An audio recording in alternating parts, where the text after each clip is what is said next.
अपने हाथों को उठाओ। जितना वचन, जितनी गवाहियां मैं सुनूं, मैं 100 गुना फलों को लेके आऊं। ऊंची आवाज में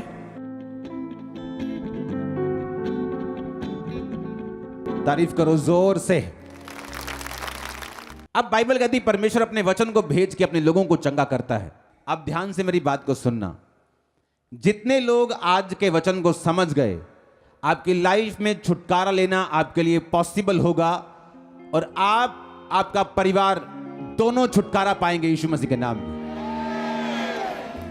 अब बाइबल कहती है एक चीज अगर आपको छुटकारा पाना है अपनी लाइफ में, अपनी फैमिली में, अपने फाइनेंस में, आपको यह बात का ध्यान रखना है कि आप लोग परमेश्वर का आदर करने वाले होने चाहिए।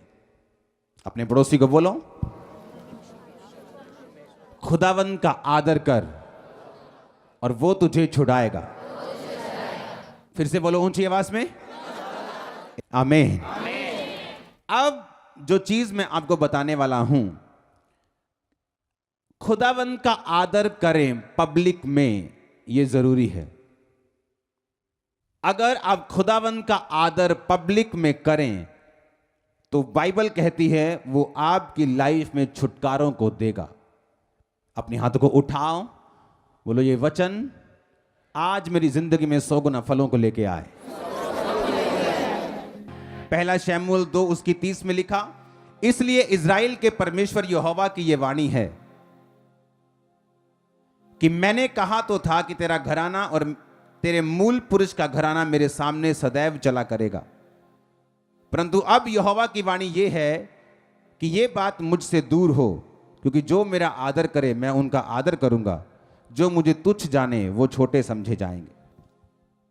मेरी लाइफ का एक्सपीरियंस है, जिन लोगों ने परमेश्वर का आदर किया है, परमेश्वर ने उन लोगों को बंधनों में नहीं रखा। वो फाइनेंस के हों, लाइफ के हों, बॉडी के हों, स्पिरिट के हों, चर्च के हों, आत्मिक हों, सोशल हों, पारिवारिक हों, मैरिटल हों, कोई भी हो, आप आजाद होंगे यीशु के नाम। जस्ट उसने कहा अगर तू मेरा आदर करे तो मैं तेरा आदर करूंगा। अब लोगों को यह नहीं मालूम कि मुझे परमेश्वर का आदर कैसे करना है, क्योंकि यशाया में लिखा, परमेश्वर ने कहा ये लोग होठों से तो मेरा आदर करते हैं। जय मसीह की बहन जी, praise the lord, hallelujah. Church के एल्डर, चर्च के लीडर, पर परमेश्वर कहता उनके दिल मुझसे कोसों दूर हैं। कैसे मालूम कि तुम परमेश्वर का आदर करते हो? मैं आज वचन से आपको बताऊंगा। क्या होठों से आपको खुदावंद का आदर करना है या कुछ कर्मों से आपको उसका आदर करना है? इसलिए दाम लेकर तुम मोल लिए गए हो, अपनी देह के द्वारा परमेश्वर की महिमा करो। पहला आदर करना है पब्लिक में। कैसे? बोलकर? नो। तुम्हारे घरों में जब शादियां होती हैं और तुम्हारे शादियों में जब डीजे बजते हैं और सांसारिक गाने बजते हैं, तुमने परमेश्वर का निरादर किया, आदर नहीं किया। तुम क्रिश्चियन सॉन्ग बजा सकते हो पूरे धूम धड़ाके वाले, तुम्हारे आधे रिश्तेदारों को तो मालूम तक नहीं होगा कि कौन से सॉन्ग बज रहे हैं, वो ढूम ढूम नजर आएगा वहां और तुम नाचोगे, पर होंगे क्रिश्चियन सॉन्ग। पर लोग है तो मसीही, लेकिन जब लोगों में आदर करने का समय आता है, खुदावंद का आदर, तब पीछे हट जाते हैं। और उनके मैरिजेस में शराब चल रही होती है और गाने बज रहे होते हैं और लड़कियां नाच रही होती हैं। उस समय आपने ये प्रिविलेज खो दिया कि आपने पब्लिक में परमेश्वर का आदर नहीं किया। दूसरा, जब किसी के घर में मौत होती है, कोई जीसस क्राइस्ट के पास चला जाता है, उनके शब्दों से मालूम होता है कि वो खुदावंद का आदर करते हैं या नहीं। क्रिश्चियन लोगों को मैंने सुना है, हाय रब्बा तू ऐदा क्यों कीता, तेनू किवें चैन पै गया मेरे इस बंदे नू चक के, क्रिश्चियन लोगों की मैं बात कर रहा हूं। जब पब्लिक में आदर देने का समय आया, उनके घरों की शादियों में या उनके घरों की किसी ऐसी सिचुएशन में जहां कोई प्रभु के पास चला गया, उन लोगों ने परमेश्वर का आदर नहीं किया। होंठों से तो वो आदर करते रहे, संडे चर्च जाते रहे, चर्च के एल्डर भी बनते रहे, चर्च मीटिंग में शामिल भी होते रहे, लेकिन जब शादियों का समय आया तो वहां परमेश्वर नहीं था, और जब मौत का समय आया वहां भी परमेश्वर नहीं था। और इसलिए परमेश्वर कहता है कि तुम होठों से तो मेरा आदर करते हो, पर तुम्हारे ये दिल जो है मुझसे कोसों दूर है। एक असली क्रिश्चियन शादियों में और मौत में भी खुदावंद की महिमा करना नहीं छोड़ेगा। यह उसकी निशानी होगी कि यह क्रिश्चियन है। हालेलुया। वो ये नहीं कहेगा कि जहां मर्जी दबा दो, जहां मर्जी जला दो, वो ये नहीं कहेगा। वो कहेगा जो कुछ क्रिश्चियनिटी में है, जैसा बाइबल के हिसाब से होना चाहिए, हम वैसा करेंगे। रिश्तेदार लाख खिलाफ हों,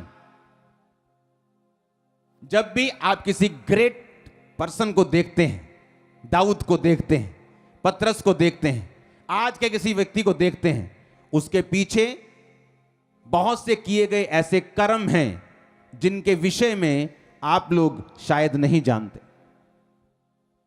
परमेश्वर कहता जब तू मेरा आदर करेगा, मैं तेरा आदर करूंगा।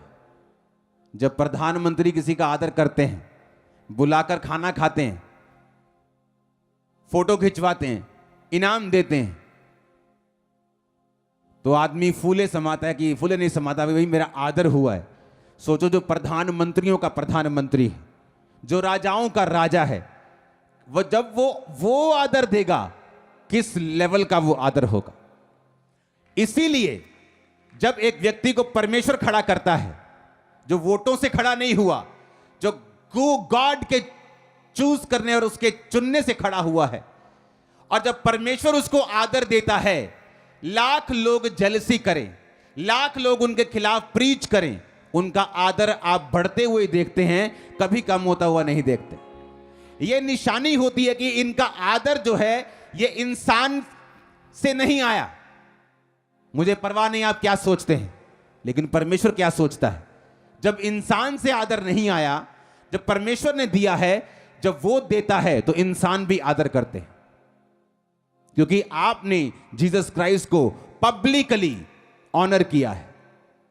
मेरे फादर को मैंने बैप्टाइज किया, मेरे मदर को मैंने खुद बपतिस्मा दिया, मेरे ब्रदर की वाइफ को, अपनी वाइफ को, पूरे घराने को मैंने बपतिस्मा दिया है।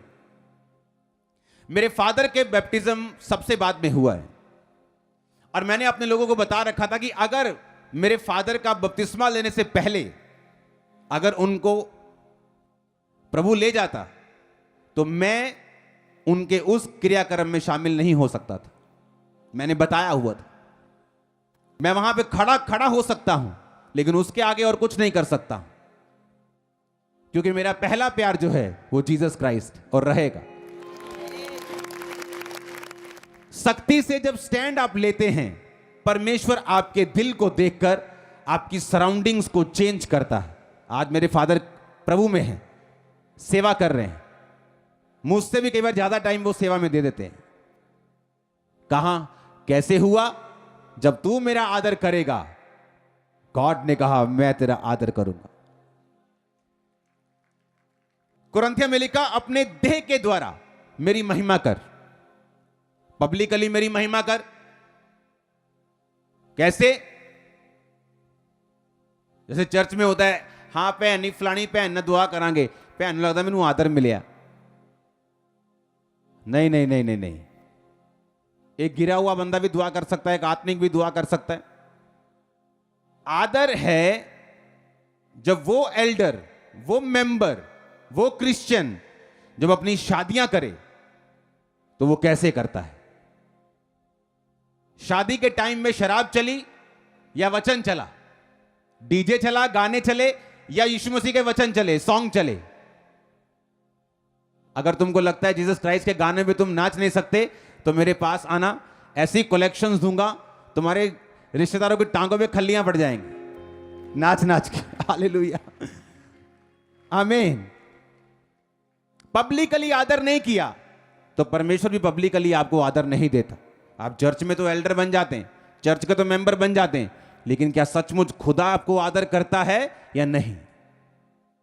क्योंकि वो तो टाइम है जब एक जोड़ा जो को परमेश्वर जोड़ रहा है वो अंडर अनॉइंटिंग ब्लेस्ड हो, अंडर अनॉइंटिंग खुदावंत की प्रेजेंस में बरकत को लें, ग्रेस को लें अगली लाइफ को जीने के लिए, ताकि फिर आपको प्रेयर लाइन में खड़ा ना होना पड़े कि हमारी लड़ाई बहुत होती है जी। मेरे टीम मेंबर की जब मैरिज हुई आज से किसी की 8 साल पहले 7 साल पहले, जो वो फोटो भेजे थे, मैं कोई अटेंड नहीं कर पाता था, मैं प्रेयर में रहा हूं हमेशा, तो मैं बोलता ये क्या नॉनसेंस कर रहे हो, हम ये कर रहे हैं। मैंने कहा ये क्या है, ये रीति है। मैंने कहा बंद करो, अगर ऐसा करोगे तो तुम परमेश्वर की शांति को अपनी मैरिज के ऊपर एक्सपेक्ट नहीं कर सकते, क्योंकि तुमने जो कुछ भी किया परमेश्वर को अपना साक्षी नहीं बनाया, शैतान और उसके रीति रिवाज को बनाया। ऑनर गॉड पब्लिकली, पब्लिक में दिखना चाहिए वो इज्जत, वो ऑनर। आमीन। And honour God with your body. दूसरा वचन है अपने शरीर से खुदावंत की महिमा को करना है। अब शरीर से कैसे करें?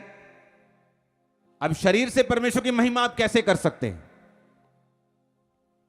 बोलो अपने पड़ोसी को, अपने शरीर से, अपनी देह से तू खुदावंत की महिमा को कर। आमीन। बाइबल कहती है आपका शरीर पवित्र आत्मा का घर है। जीसस क्राइस्ट का एड्रेस आप लोग हैं। जीसस क्राइस्ट का एड्रेस आप हैं। समझ आ रही है कि नहीं? कौन है जीसस क्राइस्ट का एड्रेस? चिट्ठी भेजोगे उसको तो किस एड्रेस पे भेजोगे? अपने एड्रेस पे। अब ये शरीर जो है, ये बॉडी जो आपका शरीर लेके चर्च में आए हो, खुदा ने कहा इस बॉडी के द्वारा मेरी इज्जत कर। अब इसके द्वारा मैं इज्जत कैसे कर सकता हूं? मैं 19.5 साल का था जब परमेश्वर में आया, वेरी यंग। जिस उम्र में लोग कॉलेज जाते हैं उस उम्र में मैं कॉलेज खत्म करके वापिस आ गया था। सेकंड थर्ड, शायद मैंने वो थर्ड फोर्थ क्लास की नहीं, जस्ट सेकंड क्लास के बाद सीधा 5th क्लास, ऐसे थोड़ी बड़ी बड़ी जंप मारी मैंने। वो मेरी अखबारों में फोटोज आती थी मैरिड की, तो इतना मैं तेज था, पढ़ता गया तो पास होता गया। तो जब लोग कॉलेज जाते हैं तो मैं कॉलेज से वापिस आ रहा था खत्म करके अपनी इंजीनियरिंग को। 19.5 साल का था जब मैं परमेश्वर में आया, वेरी यंग। जब लड़के लोग बिगड़े होते हैं उस उम्र में मैं परमेश्वर में आया। जब मेरी मैरिज हुई मैं 29 का था। इन 10 सालों में मेरी एक भी गर्लफ्रेंड नहीं थी, कोई आंख में टक्का नहीं, कोई गर्लफ्रेंड नहीं, कोई डेटिंग नहीं, कोई जस्ट टेक्सटिंग नहीं, कोई मैसेज नहीं, कोई नहीं। किसी भी आंख भी नहीं रखी कि हां इससे मैं कर सकता हूं 5 साल बाद शादी। अगर कोई रिलेशनशिप नहीं थी तो अकेले कमरे में कोई ऐसा भी काम नहीं था जो लोग अकेले में करते हैं, उस सेल्फ सेक्स को, उन चीजों को, ब्लू फिल्मों को, वो भी नहीं था। क्यों? अपने शरीर के द्वारा खुदा को ऑनर कर। वो कैसे होगा? सुनो अब मेरी बात ध्यान से। जब अपने शरीर से आप गॉड को ऑनर करते हैं, वो आपको ऑनर करता है। फिर कुछ चीजें ऐसी हैं आपकी लाइफ से ऑटोमेटिकली कंप्लीट होना शुरू होती है, ऑटोमेटिकली रास्ते साफ होना शुरू होते हैं। सबको जय मसीह की। मैं जतिन बब्बर और आप देख रहे हैं मसीह परिवार चैनल। जैसे कि आप सब जानते हैं कि मैं इस चैनल पे प्रभु के अलग अलग दासों की वीडियोस डालता हूं, तो अगर आपको हमारा चैनल अच्छा लगता है तो आप इस चैनल को ज़्यादा से ज़्यादा सब्सक्राइब जरूर करें, ताकि आप प्रभु के वचन को सुन सके। वीडियोस को ज़्यादा से ज़्यादा शेयर करें ताकि जिन लोगों तक वचन नहीं पहुंचा उन तक भी वचन पहुंच सके। सबको जय मसीह की। एक बार मैं आपसे दोबारा कहूँगा कि इस चैनल को सब्सक्राइब जरूर करें और वीडियोस को ज़्यादा से ज़्यादा शेयर करें। जय मसीह की।